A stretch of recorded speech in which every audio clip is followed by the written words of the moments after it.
আল্লাহর কোন বান্দা যখন নামাজে দাঁড়ায়, ওই ব্যক্তি যখন নামাজে দাঁড়ায় তার সমস্ত পাপ ঝরে যায়, নিবৃত হয়ে যায়, নিষ্কৃত হয়ে যায়। কোন পাপ আর বান্দার অবশিষ্ট থাকে না। কথাগুলো আমি বলি নাই, ইমামুল আম্বিয়া রাসূল পাক সাল্লাল্লাহু তাআলা আলাইহি ওয়াসাল্লাম বলেছেন।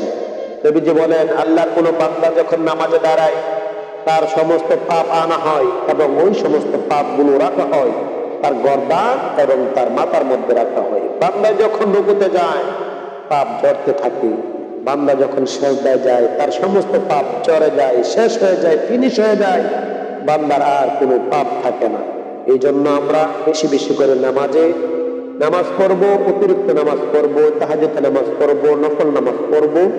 আপনি যত নামাজ পড়বেন সমস্ত পাপ থেকে মুক্তি পেলেন। কথাগুলো আমি বলি নাই, ইমামুল আম্বিয়া রাসূল পাক সাল্লাল্লাহু তাআলা আলাইহি ওয়াসাল্লাম বলেছেন। সহিহ আল জামি 1671 নম্বর হাদিস। ইমামুল আম্বিয়া রাসূল পাক সাল্লাল্লাহু আলাইহি ওয়াসাল্লাম বলেন, বান্দা যখন নামাজে দাঁড়ায় পাপ করে যায়।